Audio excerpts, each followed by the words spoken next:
नमस्कार, मैं पवन कुमार यादव, प्रवक्ता रसायन विज्ञान, जैन इंटर कॉलेज करहल मैनपुरी। कक्षा 11 रसायन विज्ञान के अध्याय 3 तत्वों का आवर्ती वर्गीकरण एवं गुणधर्मों में आवर्तता के व्याख्यान 3 के अध्ययन हेतु आप सबके बीच प्रस्तुत हूं। हम लोगों ने इस अध्याय के पिछले व्याख्यान में आधुनिक आवर्त सारणी का विस्तृत अध्ययन किया था।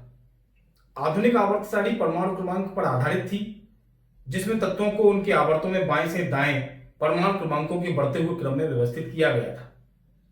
उस आवर्त सारणी में कुछ दोष पाए गए, जिन्हें दूर करने के लिए दीर्घाकार आवर्त सारणी विकसित की गई। यह आवर्त सारणी तत्वों के इलेक्ट्रॉनिक विन्यास पर आधारित है, जिसमें तत्वों को इलेक्ट्रॉनिक विन्यास के आधार पर व्यवस्थित किया गया है।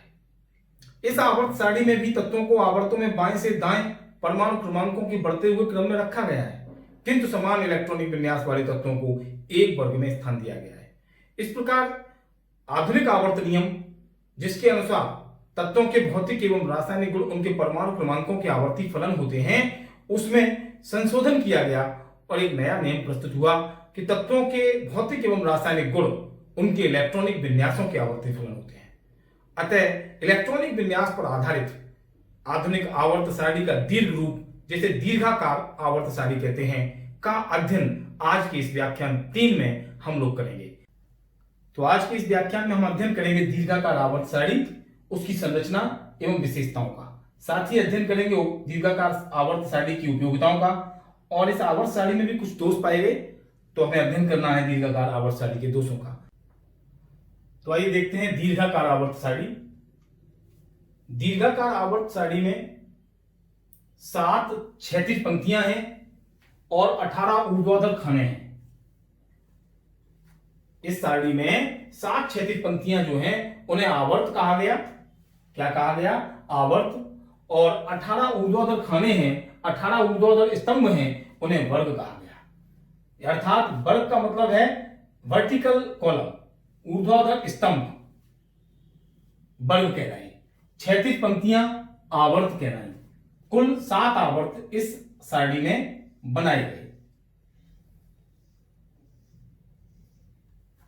और 18 वर्ग इस आवर्त सारणी में बनाए गए। इस प्रकार 1 से लेकर 18 तक। तो 7 क्षैतिज पंक्तियां जिन्हें आवर्त कहते हैं, 18 ऊर्ध्वाधर स्तंभ जिन्हें वर्ग या समूह कहते हैं। दूसरी बात, पहले से 7वें आवर्त तक, 1 से लेकर 7वें आवर्त तक तत्वों की संख्याएं क्रम से 2, 8, 8, 18, 18, 32 और 32 तत्व हैं। इसका अर्थ हुआ कि पहले आवर्त में कुल 2 तत्व हैं, दूसरे आवर्त में 8, तीसरे में 8, चौथे में 18, पांचवें में 18, छठे में 32 और 7वें में 32 तत्व रखे गए हैं।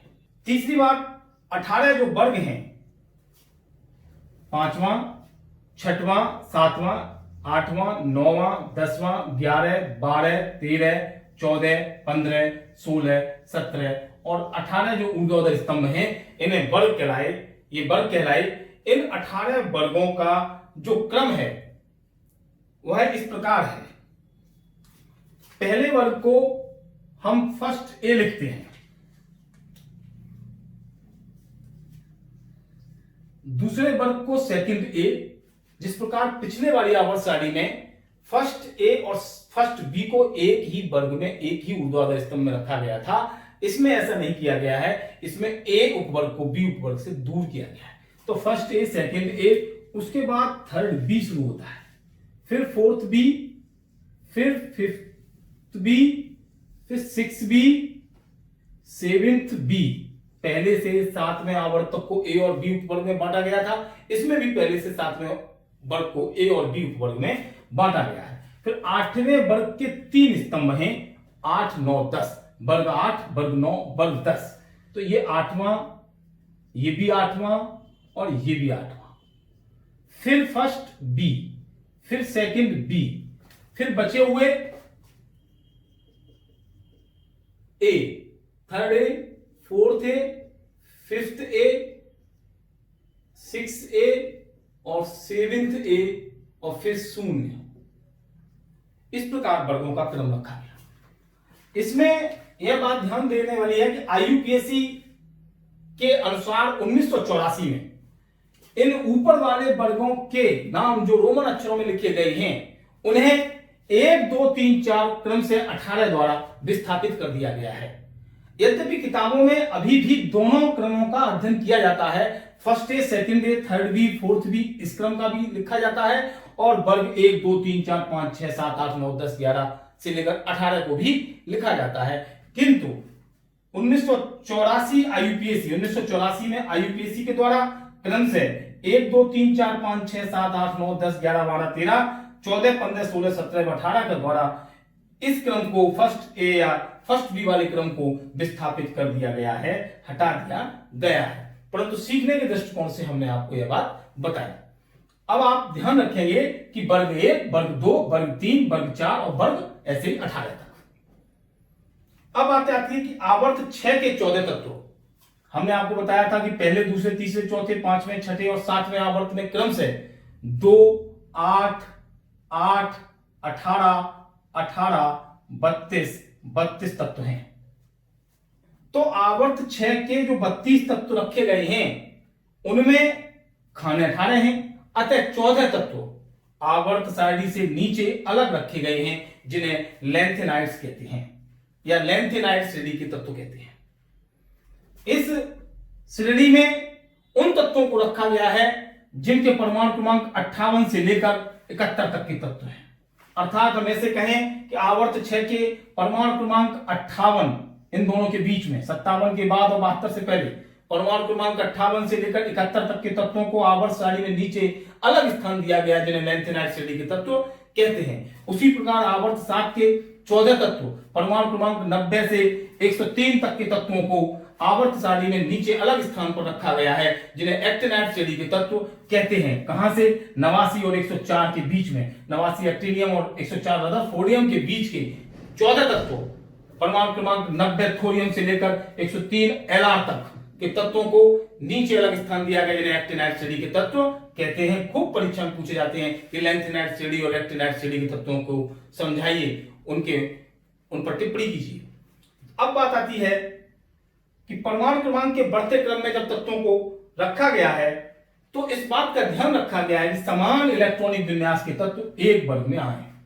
अर्थात किसी वर्ग, जैसे वर्ग 1, वर्ग 2, तो किसी वर्ग के सभी तत्वों के इलेक्ट्रॉनिक विन्यास एक जैसे होते हैं, अर्थात उनमें एक समान इलेक्ट्रॉनिक विन्यास बनाया जा सकता है, उनके अंतिम कोष का विन्यास एक जैसा होता है। इसकी चर्चा करेंगे। अब देखिए कैसे ऐसा होता है। दूसरी, प्रत्येक आवर्त का पहला तत्व, जैसे ये 1H, हाइड्रोजन को छोड़ दीजिए, यहां से देख लीजिए, बताएंगे हाइड्रोजन क्यों छोड़ दिया। प्रत्येक आवर्त का पहला तत्व क्षार धातु है और अंतिम तत्व अक्रिय गैस तत्व है। अर्थात सबसे बाईं ओर क्षार धातुएं हैं और सबसे दाईं ओर शून्य वर्ग के तत्वों में अक्रिय गैसों को रखा गया। 2 helium, 10 neon, 18 argon, 36 krypton, 54 xenon, 86 radon, 118 ऑर्गेनोन हैं जिन्हें आवर्त सारणी में सबसे दाईं ओर शून्य वर्ग में रखा गया है, जो प्रत्येक आवर्त का अंतिम तत्व होते हैं। अब अगला देखते हैं कि किसी आवर्त की क्रम संख्या उस आवर्त के तत्वों के बाह्य कोष की मुख्य क्वांटम संख्या होती है। अर्थात किसी आवर्त की क्रम संख्या उस आवर्त में पाए जाने वाले तत्वों के इलेक्ट्रॉनिक विन्यास बनाए जाने पर जो बाह्य कोष की मुख्य क्वांटम संख्या आती है उसके बराबर होती है। जैसे अगर हम आवर्त 1 ये देखें और 1H का इलेक्ट्रॉनिक विन्यास बनाएं तो आता है 1s1। कितना आता है? 1s1। यहां पहला कोष ही बाह्य कोष है तो इसके लिए मुख्य क्वांटम संख्या n का मान कितना आएगा? 1 आएगा। कितना आएगा? अगर हम 1H बराबर बनाएं तो आएगा 1s1। तो इसके लिए मुख्य क्वांटम संख्या का मान 1 है, इसलिए हाइड्रोजन का आवर्त 1 है। कितना है? 1 है। तो अगर हम 3Li के लिए देखें तो 3Li बराबर आएगा 1s2 2s1। तो यहां अंतिम कोष 2s है, मतलब दूसरा कोष 2 है अंतिम कोष, तो यहां n बराबर 2 होगा, इसलिए इसका आवर्त Li के लिए दूसरा है। तो किसी आवर्त की क्रम संख्या उस आवर्त के तत्वों के बाह्य कोष की मुख्य क्वांटम संख्या n के बराबर होती है। इसी प्रकार अन्य तत्वों के लिए भी आप देख सकते हैं। एग्जाम्पल के लिए 19K का देख लेते हैं कि 19K ये इक्वल टू हो जाता है 1s2 2s2 2p6 3s2 3p6 and 4s1। ये लास्ट यहां आएगा इलेक्ट्रॉन, तो यहां n बराबर 4, अतः पोटेशियम चौथे आवर्त में आएगा। ये रहा चौथे आवर्त में। तो किसी आवर्त की क्रम संख्या उस आवर्त के तत्वों के बाह्य कोश की मुख्य क्वांटम संख्या n के बराबर होती है। यह बात आप याद रखेंगे। अब देखते हैं कि समान इलेक्ट्रॉनिक विन्यास वाले तत्वों को एक वर्ग में रखा गया है और इलेक्ट्रॉनिक विन्यास के आधार पर इस आवर्त सारणी को डेवलप किया गया है। कैसे? अगर हम वर्ग 1 में देखें, और वर्ग 1 में जब हम इलेक्ट्रॉनिक विन्यास 1s का बनाते हैं तो आता है 1s1। 3li का बनाते हैं तो अंत में आएगा 2s1। इसी प्रकार 11Na सोडियम का बनाते हैं तो अंत में आएगा 3s1। आपने इलेक्ट्रॉनिक विन्यास बनाए हैं पिछले अध्याय में। इसी प्रकार 19K का भी आपने बना के देखा तो आता है 4s1। इसी प्रकार लास्ट कक्षा का विन्यास रुबिडियम 37 के लिए 5s1, 55 सीजियम के लिए 6s1, 87 Fr के लिए 7s1 आता है। अर्थात इस वर्ग के सभी तत्वों के अंतिम कोश का इलेक्ट्रॉनिक विन्यास ns1 प्रकार का होता है। ns1 जहां n उसकी अंतिम कोश की मुख्य क्वांटम संख्या है और आवर्त संख्या है। जैसे ये n बराबर 7 है तो फ्रांसियम को 7वें आवर्त में रखा गया है। इसका मतलब इन फर्स्ट ए वर्ग 1 आप दोनों कह सकते हैं, पर आप ध्यान रखें आजकल आईयूपीएसी के सिस्टम के अनुसार हम वर्ग 1 ही कहते हैं। तो वर्ग 1 के अनुसार के तत्वों के सामान्य इलेक्ट्रॉनिक विन्यास ns1 जैसे होते हैं। इसी प्रकार वर्ग 2 के तत्वों के सामान्य इलेक्ट्रॉनिक विन्यास ns2 कैसे होते हैं? क्योंकि जब हम 4 बेरिलियम का इलेक्ट्रॉनिक विन्यास बनाते हैं बेरिलियम का तो बनता है 1s2 2s2, 2 और 2 4। तो अंतिम कोश का इलेक्ट्रॉनिक विन्यास कैसा बना? 2s2 कैसा बना? इसलिए इसे हम वर्ग 2 में रखते हैं, ठीक, क्योंकि इसका विन्यास ns2 टाइप का है और आवर्त भी इसका 2 हो गया क्योंकि n बराबर यहां 2 है। इस प्रकार Mg के लिए 3s2 4s2 5s2, 56 Da के लिए 6s2, 88 रेडियम के लिए 7s2 आता है। इसके बाद जब 21 स्कैंडियम के लिए 1s2 2s2 2p6 3s2 3p6 4s2 और 3d1, इसका मतलब अंतिम कोश का इलेक्ट्रॉनिक विन्यास 4s2 है और अंतिम से पूर्व वाले कक्षा के डी कोश में पहला इलेक्ट्रॉन है। अतः ये डी ब्लॉक का तत्व है। क्योंकि डी ब्लॉक तत्व क्या होते हैं? वे तत्व जिनमें अंतिम इलेक्ट्रॉन अंतिम से पूर्व वाली कक्षा के डी कोश में भरे जाते हैं, डी ब्लॉक तत्व कहलाते हैं। जिस प्रकार ये ब्लॉक यहां पर एस ब्लॉक था, इसकी भी परिभाषा आपको बता देते हैं। यानी वर्ग 1 व वर्ग 2, वर्ग 1 व वर्ग 2 के तत्व एस ब्लॉक के तत्व हैं। क्यों? क्योंकि इनमें अंतिम इलेक्ट्रॉन अंतिम कक्षा के एस उपकोष में भरे जाते हैं तथा वे तत्व जिनमें अंतिम इलेक्ट्रॉन अंतिम से पूर्व वाली कक्षा के डी उपकोष में भरे जाते हैं, डी ब्लॉक तत्व कहलाते हैं। डी ब्लॉक है यहां से लेकर और यहां तक। इनका विन्यास n-1 d1 to 10 ns1 और 2 होता है। तो 21 स्कैंडियम का जब हमने इलेक्ट्रॉनिक विन्यास बनाया तो वो मैच किया 4s2 3d1। इसको ऐसे भी लिख सकते हैं हम कि 3d1 को पहले कोई छोटी कक्षा है 3d1 और 4s2, ये हमारा मैच किया n-1 क्योंकि n बराबर यहां 4 है अंतिम कोश की मुख्य क्वांटम संख्या। तो n-1 d1 और 4s2 ये इससे मैच किया ये 21 स्कैंडियम। तो इस वर्ग 3 के सभी तत्वों का इलेक्ट्रॉनिक विन्यास इस प्रकार का होगा n-1 d1 to 10 ns1 और 2, उसमें भी d1 होगा। ये कौन सा होगा? होंगे वर्ग 3 के। इसी प्रकार वर्ग 4 के तत्वों का विन्यास d2, ये d3, क्योंकि लास्ट वाली कक्षा के से पूर्व वाली कक्षा का विन्यास d1 टाइप का आएगा। जैसे दिया 3d1 यहां पे आया है 3d1, तो यहां आएगा 4d1, यहां 5d1, यहां 6d1। इसी प्रकार ये d2, ये d3, यहां पर अपवाद है, अपवाद ना होता तो d4 हो जाता, अतः यहां पर d5 रहेगा। तो ये 24 क्रोमियम का जब बनाएंगे तो 3d5 और 4s1, मैंने आपसे चर्चा की थी 1 ns1 और 2, यहां सब में रहेगा 4s2 और यहां आ जाएगा 4s1। यहां फिर से 3d5 और 4s2 और फिर इसी प्रकार क्रम से ये d6 d7 d8 और ये यहां d9 होता अगर अपवाद नहीं होता तो, बट यहां अपवाद है 3d10 और 4s1 हो जाता है, और यहां पर फिर से D10 310 और ये 4s2। इस प्रकार ये डी ब्लॉक के जो एलिमेंट हैं उनमें सामान्य इलेक्ट्रॉनिक विन्यास n-1 D1 to 10 ns1 और 2 के टाइप का होता है, और इनके 10 स्तंभ हैं। कितने स्तंभ हैं? 10 स्तंभ हैं। तो इस आवर्त सारणी में इलेक्ट्रॉनिक विन्यास के आधार पर तत्वों को 4 भागों में बांटा गया है, S block, P block, D block और एफ ब्लॉक। तो एस ब्लॉक आपने जाना वे तत्व जिनमें लास्ट इलेक्ट्रॉन लास्ट सेल के एस सब सेल में भरे जाते हैं, एस ब्लॉक। वे तत्व जिनमें लास्ट इलेक्ट्रॉन अंतिम से पूर्व वाली कक्षा के डी कोष में भरे जाते हैं, डी ब्लॉक तत्व। अब बात करते हैं पी ब्लॉक की। पी ब्लॉक लास्ट के 6 पी ब्लॉक का निर्माण करते हैं। किसका? पी ब्लॉक बनाया जाता है। लास्ट के 6 हैं ये 6 वर्ग। इनमें सामान्य इलेक्ट्रॉनिक विन्यास इनका ns2 np126 होता है। कैसा होता है? ns2 अंतिम कोष के s उपकोष में 2 इलेक्ट्रॉन और अंतिम कोष के ही p उपकोष में 1 से लेकर 6 इलेक्ट्रॉन। क्यों? क्योंकि थर्ड ए के लिए p1 p2 p3 p4 p5 and p6 बना के देख लेते हैं एक एग्जांपल।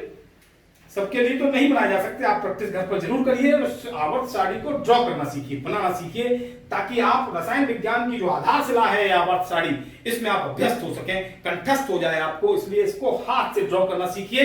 इनके इलेक्ट्रॉनिक विन्यास बना बना करके तत्वों को जगह जगह पर रखने का अभ्यास करिए, जैसे हम कर रहे हैं। आप भी इसको आगे जरूर अभ्यास करें। 5 बोरॉन के लिए हम बनाए अगर, तो हम यहां बना देते हैं। चलिए यहीं बनाएंगे, माफ कीजिएगा, आप इधर देख लें। 5 बोरॉन के लिए तो 5 बोरॉन बराबर 1s2 2s2 और 2p1 आएगा, क्योंकि 2 2 4 और 1 5 अफवाह नियम के अनुसार। तो ये p1 आया। मैंने आपसे चर्चा की कि थर्ड ए अर्थात वर्ग 13 में p1 प्रकार के इलेक्ट्रॉनिक विन्यास वाले तत्व हैं। यहां पर आया है दूसरा आवर्त, इसलिए 2p1 क्या आया है? 2p1। तो यहां आएगा 3p1, यहां आएगा 4p1 बिकॉज चौथा आवर्त। यहां पे आएगा 5p1, यहां आएगा 6p1 और यहां आएगा भाई 7p1। इस प्रकार इस वर्ग 13 के सभी तत्वों का इलेक्ट्रॉनिक विन्यास ns2np1 होगा, और वर्ग 14 के लिए ns2np2 होगा, क्योंकि जब एक इलेक्ट्रॉन बढ़ेगा तो p में 6 इलेक्ट्रॉन हो सकते हैं, तो यहां p2 हो जाएगा, p2। ओके। इसी प्रकार यहां p3, यहां p4, यहां p5 और अक्रिय गैसों में ns2np6 अंतिम कोष में 8 इलेक्ट्रॉन हो जाएंगे, जो हमारे अक्रिय गैसों की पहचान है। अगर हम हीलियम की बात करते हैं तो हीलियम इसका अपवाद रहता है, क्योंकि हीलियम में 2 इलेक्ट्रॉन हैं और इसका इलेक्ट्रॉनिक विन्यास बनता है 1s2 केवल। क्या बनता है? 1s2। तो आप ये मत कंफ्यूज हो जाए कि इसमें s2 है तो ये s ब्लॉक में जाएगा। ये s ब्लॉक में नहीं जाता, क्योंकि ये अक्रिय गैस तत्व है और अक्रिय गैसों को एक साथ शून्य वर्ग में रखा गया है। ये अक्रिय गैस तत्व और सबकी अपेक्षा अलग है, क्योंकि सभी तत्व अक्रिय गैस तत्वों में अंतिम कोष में 8 इलेक्ट्रॉन होते हैं। यही अक्रिय गैस तत्वों की पहचान है। दूसरी अक्रिय गैस तत्व वे तत्व भी कहे जाते हैं जिनके सभी कोष पूरे हों, और चूंकि हीलियम में एक कोष है केवल पहली कक्षा और उसमें एक उपकोष है S जो पूर्ण रूप में भर गया है, अतः अक्रिय गैस तत्व है इसे शून्य वर्ग में रखा गया है। यहां नहीं रखा गया, बल्कि इसको यहां रखा गया है। और अब देखते हैं F ब्लॉक तत्वों के इलेक्ट्रॉनिक विन्यास। F ब्लॉक तत्वों का मतलब है लैंथेनाइड और एक्टिनाइड्स तत्व। लैंथेनाइड्स को और एक्टिनाइड्स को संयुक्त रूप से F ब्लॉक के तत्व कहते हैं, क्योंकि इनमें अंतिम इलेक्ट्रॉन अंतिम से 2 पूर्व वाली कक्षा के F उपकोष में भरे जाते हैं। यदि अंतिम कक्षा 6s है तो अंतिम इलेक्ट्रॉन 4f में जाएगा, तो लैंथेनाइड्स, और अंतिम कक्षा 7s2 है तो लास्ट इलेक्ट्रॉन 5f में भरा जाएगा, तो एक्टिनाइड्स। तो इनके लैंथेनाइड्स के सामान्य इलेक्ट्रॉनिक विन्यास होता है 4f1 to 14 5d1 to 10। Sorry, यहां पे गलत लिखा हुआ है, इसको ठीक कर लीजिए। ये पूरा सही था, दोबारा लिख देते हैं। 4f 5f 0 to 14 और 6d 0 to 1 और 7s2। ये एक्टिनाइड्स का नीचे वाला इलेक्ट्रॉनिक विन्यास सामान्य विन्यास होता है। तो इसका मतलब यह है कि वे तत्व जिनमें अंतिम इलेक्ट्रॉन अंतिम से 2 पूर्व वाली कक्षा के एफ कोष में प्रवेश करते हैं वे एफ ब्लॉक तत्व कहलाते हैं। ये एक्टिनाइड्स और लैंथेनाइड्स से मिलकर बनते हैं। ये जो 4f वाले हैं जिनमें अंतिम इलेक्ट्रॉन 4f में जाता है इन्हें 4f श्रेणी कहते हैं, और जो 5f में अंतिम इलेक्ट्रॉन जब जाता है तो उसे हम 5f श्रेणी कहते हैं। तो इस प्रकार इलेक्ट्रॉनिक विन्यास के आधार पर इस आवर्त सारणी को 4 ब्लॉक में बांटा गया है।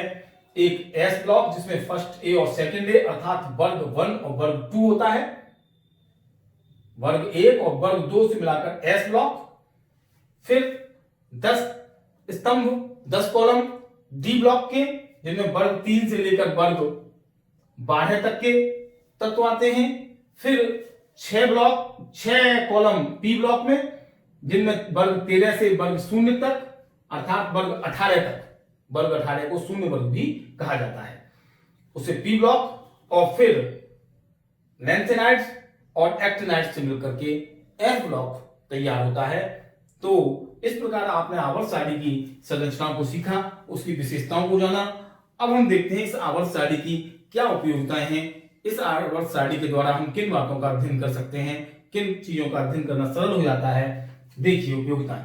नंबर 1, इस आवर्त सारणी में ए व बी उपवर्ग के तत्वों को दूर दूर रखा गया है। जैसा कि आधुनिक आवर्त सारणी जो पिछले व्याख्यान में पढ़ी थी उसमें प्रथम जैसे फर्स्ट वर्ग था तो फर्स्ट का ए भी यही था और बी भी यही था। इसमें ऐसा नहीं किया गया। ए व बी उपवर्ग के तत्वों को दूर दूर रखने से असमान गुण वाले तत्व एक साथ नहीं है, जिससे तत्वों के गुणों का अध्ययन करना सरल हो गया, क्योंकि समान गुण वाले तत्व एक तरफ और दूसरे गुण वाले तत्व दूसरी तरफ इस आवर्त सारणी में रखे गए हैं। नंबर 2, धातु अधातु और उपधातुओं का अध्ययन इस सारणी से सरल हो गया है। क्यों? क्योंकि इस आवर्त सारणी में धातुओं, अधातुओं और उपधातुओं को स्पष्ट रूप से अलग अलग रखा गया है और इंगित किया गया है कि कहां धातुएं हैं, कहां अधातुएं हैं और कहां उपधातुएं हैं। देखिए कैसे, यहां ये जो ग्रीन कलर से 5 boron, 14 silicon, 32 germanium, 33 arsenic, 51 SB antimony और 52 टेल्यूरियम टीई और 84 पीओ पोलोनियम और 85 एस्टेनिन, ये जो तत्व हैं ये ग्रीन गोले में बने हुए हैं, ये विकर्ण सा बना रहे हैं। ये तत्व उपधातु, इनमें कुछ वैज्ञानिकों ने बोरॉन, पोलोनियम तथा एस्टेनिन को उपधातुओं के रूप में सम्मिलित किया है तथा कुछ ने नहीं किया है।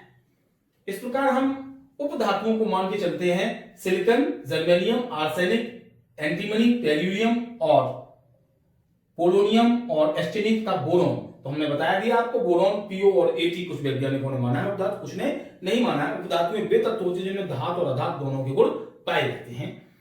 अब देखें इससे ऊपर के तत्व कौन से, 6 carbon, 7 nitrogen, 8 oxygen, 9 fluorine, 15 phosphorus, ये जो हम अंक बोल रहे हैं ये इनके परमाणु क्रमांक हैं। 16 सल्फर, 17 क्लोरीन, 34 सेलेनियम, 35 ब्रोमीन और 53 आयोडीन, ये तत्व अधातु हैं। और शेष जो तत्व बचते हैं वो मेटल्स हैं, धातुएं हैं। तो इस आवर्त सारणी में या प्रकृति में जो तत्व पाए जाते हैं उनमें से धातु अधिक होते हैं, अधातु कम होते हैं और उपधातु सबसे कम होते हैं। इस प्रकार आवर्त सारणी के द्वारा धातु, अधातु और उपधातुओं का अध्ययन सरल हो गया है। नंबर 3, वर्ग 18 में अक्रिय गैस तत्वों को स्पष्ट रूप से रखा गया है और अलग कर दिया गया है। इन अक्रिय गैसों के अध्ययन करने से आवर्त सारणी का भी अध्ययन सरल हो जाता है। हमें स्पष्ट पता चलता है कि यहाँ अक्रिय गैसें हैं और उसके बाद प्रथम वर्ग से, वर्ग 1 से क्षार धातुएं पुनः आरंभ हो जाती हैं। अगला है संक्रमण तत्वों को एस व पी ब्लॉक के मध्य रखना। इस आवर्त सारणी में वर्ग 13 से वर्ग 18 तक पी ब्लॉक है। कौन सा ब्लॉक है? पी ब्लॉक है ये। तो इस पी ब्लॉक में और ये शुरू के 2 वर्ग एस ब्लॉक बनाते हैं, इनके बीच में स्पष्ट विभाजित हैं कि एस ब्लॉक, पी ब्लॉक, बीच में डी ब्लॉक। इससे आवर्त सारणी का अध्ययन और तत्वों के गुणों का अध्ययन सरल हो जाता है। तो ये देखते हैं दोष कौन कौन से हैं। पहला, हाइड्रोजन का स्थान। हमने आरंभ में भी हाइड्रोजन की बात की थी कि हाइड्रोजन को क्षार धातुओं के साथ नहीं पढ़ते, क्योंकि हाइड्रोजन अपना एक विशिष्ट व्यवहार प्रदर्शित करती है। हाइड्रोजन क्षार धातुओं के समान प्रबल धन विद्युतीय के रूप में भी प्रकट होती है, प्रदर्शित होती है और हाइड्रोजन हैलोजनों के समान ऋण विद्युतीय तत्व के रूप में भी प्रदर्शित होती है, क्योंकि हाइड्रोजन एक इलेक्ट्रॉन ग्रहण करके हाइड्राइड बना देती है। क्या बना देती है? हाइड्राइड। तो इस समय ये हैलोजनों की समान व्यवहार कर रही है, क्योंकि क्लोरीन भी जो कि हैलोजन है, जिसे हम वर्ग 17 में पढ़ते हैं, फ्लोरीन, क्लोरीन, ब्रोमीन, आयोडीन, एस्टिलीन, तो ये भी एक इलेक्ट्रॉन ग्रहण करके ऋणायन बनाती हैं। तो ये यहां ऋण विद्युतीय के रूप में कार्य कर रही है। इसको यहां 7th A अर्थात वर्ग 17 में रखा जा सकता है। इसी प्रकार से हाइड्रोजन एक इलेक्ट्रॉन त्याग कर धनायन बनाती है, जैसे सोडियम या लिथियम एक इलेक्ट्रॉन त्याग कर धनायन बनाते हैं। इस प्रकार इन्हें क्षार धातुओं के साथ वर्ग 1 में भी रखा जा सकता है। तो यह हाइड्रोजन का स्थान विवादित है। क्षार धातुएं वे धातुएं हैं जो जल के साथ क्रिया करके हाइड्रोक्साइड का निर्माण करती हैं। हाइड्रोजन इस प्रकार अलग व्यवहार रखती है, इसलिए हाइड्रोजन को क्षार धातु नहीं कहते, यद्यपि उसे उसी वर्ग में रखा जाता है। ऐसी पिछली समय भी हमने चर्चा की थी। तो इस प्रकार हम लोग आप ये जान पाए कि हाइड्रोजन का स्थान इस आवर्त सारणी में दोषपूर्ण है। दूसरा कि लैंथेनाइड व एक्टिनाइड श्रेणी के तत्वों को सारणी से बाहर नीचे अलग रखा गया है, जो कि दोषपूर्ण है। इसकी चर्चा हम लोग कर चुके हैं। तीसरा, समान रासायनिक गुण वाले कुछ तत्वों को अलग अलग रखना। इस आवर्त सारणी में कुछ तत्व ऐसे भी आए हैं जिनके गुण समान हैं, एक दूसरे से मिलते जुलते हैं, लेकिन उन्हें अलग अलग वर्गों में रखा गया है, जैसे कॉपर और पारा, Cu और ये Hg। Cu भी दो प्रकार की संयोजकता रखता है, परिवर्ती संयोजकता वाला है, जैसे पारा Hg। Cu प्लस और Cu double plus, Hg plus, Hg double plus. इसी अर्थात इसमें कॉपर में और पारे में रासायनिक गुण मिलते जुलते हैं, उसके बाद भी इन दोनों को अलग अलग वर्ग क्रम से 11 वर्ग और वर्ग 12 में स्थान दिया गया है। इसी प्रकार बेरियम और लेड, Ba तथा Pb, इनको भी अलग अलग वर्गों में रखा गया है, जबकि इनके रासायनिक गुण मिलते जुलते हैं। तो इस प्रकार आवर्त सारणी के दोष हमने सीखे। आज के इस व्याख्यान में हम लोगों ने दीर्घाकार आवर्त सारणी की संरचना, विशेषताएं, उपयोगिताएं और दोषों का क्रमबद्ध अध्ययन किया। यह आवर्त सारणी रसायन विज्ञान के क्षेत्र में बहुत महत्वपूर्ण योगदान रखती है और आप लोगों के लिए भी बहुत इसको पढ़ना आवश्यक है। बिना इसके पढ़े हम अकार्बनिक रसायन के बारे में गंभीरता के साथ अध्ययन नहीं कर सकते। अतः आप सभी लोगों को आज इस व्याख्यान के पर आधारित जो गृह कार्य हम दे रहे हैं वो एक प्रोजेक्ट के रूप में है। उसमें आप एक चार्ट पेपर पर दीर्घाकार आवर्त सारणी बनाने का अभ्यास करें, उसकी ड्राइंग करें और उसमें कॉलम जो आए, जो पंक्तियां हैं, उनको बनाएं और उनमें इलेक्ट्रॉनिक विन्यास के आधार पर तत्वों को व्यवस्थित करना सीखें, ताकि इस आवर्त सारणी के इस आवर्त सारणी का आपको संरचनात्मक ज्ञान हो सके, इनकी विशेषताओं को आप सीख सकें और तत्वों को इलेक्ट्रॉनिक विन्यास के आधार पर आप आवर्त सारणी में रखना सीख सकें। तो आप इस आवर्त सारणी से संबंधित उत्तर प्रदेश बोर्ड की परीक्षा में, प्रतियोगी परीक्षा में पूछे जाने वाले प्रश्नों का सही अच्छे से उत्तर दे सकेंगे। आप सबको उज्जवल भविष्य की कामनाएं करते हुए बहुत बहुत धन्यवाद, बहुत बहुत शुभकामनाएं।